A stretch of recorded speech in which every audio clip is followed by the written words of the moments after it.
Medical store ઉપર food and drugs વિભાગને સાથે રાખી કાર્યવાહી કરતી સુરત શહેર SOG police commissioner Shri Anupamsinh ગેહલોતે સુરત શહેરનાઓ સુરત શહેરમાં નાર્કોટિક્સ ડ્રગ્સની બદીને નેસ્ત નાબૂદ કરવા માટે સુરત શહેર પોલીસ નાર્કોટિક્સ ડ્રગ્સની બદીને ડામવા સફળ રહે છે। વધુમાં માન્ય પોલીસ કમિશનર સાહેબશ્રીને ધ્યાને આવેલ કે સુરત શહેર વિસ્તારમાં ચાલતા કેટલાક મેડિકલ સ્ટોર ઉપર ડોક્ટરના પ્રિસ્ક્રિપ્શન વગર નશાકારક સિરપ કોડીન તથા ટેબ્લેટ ડ્રામાડોલ નામના નશાકારક ડ્રગ્સનું વેચાણ કરી લોકોના સ્વાસ્થ્ય સાથે ચેડા થતા હોય તથા યુવાધન આવી ગોળી તથા સિરપનું સેવન કરીને નશાખોરીના રવાડે ચડી ગયેલ હોય, જેથી આવા મેડિકલ સ્ટોર શોધી કાઢી તેમની વિરુદ્ધ કાર્યવાહી કરવા સૂચના આપેલ। તે સૂચના અનુસાર સંયુક્ત પોલીસ કમિશનર શ્રી ક્રાઇમ, નાયબ પોલીસ કમિશનર શ્રી રાજદીપસિંહ નકુમ એસઓજીના નાઓના માર્ગદર્શન હેઠળ એસઓજી દ્વારા નીચે મુજબની કામગીરી કરવામાં આવેલ છે। ઉપરોક્ત સૂચના અન્વયે એસઓજી પોલીસ ઇન્સ્પેક્ટર નાઓએ સુરત શહેર વિસ્તારમાં આવી નશા માટે ઉપયોગમાં લેવાતી ટેબ્લેટ સિરપ વેચાણ કરતા હોય તેવા મેડિકલ સ્ટોર્સ ઉપર વોચ રાખવા માટે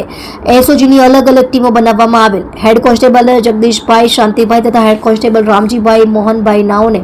ભેસ્તાન જીયાવ બુડિયા રોડ વિસ્તારમાં એક મેડિકલ સ્ટોરમાં આવી નશાકારક દવાઓ ડોક્ટર શ્રીના પ્રિસ્ક્રિપ્શન વગર વેચાતી હોવાની બાતમી મળેલ હતી, જે અંતર્ગત એસઓજીના અધિકારી માણસો તથા ડ્રગ્સ ઇન્સ્પેક્ટર સૌમીન પટેલ નાઓને સાથે રાખી દુકાન number 4 ground floor Someshwarnagar society જીયાવ Budiya road ઉપર ભેસ્તાન સુરત ખાતે આવેલ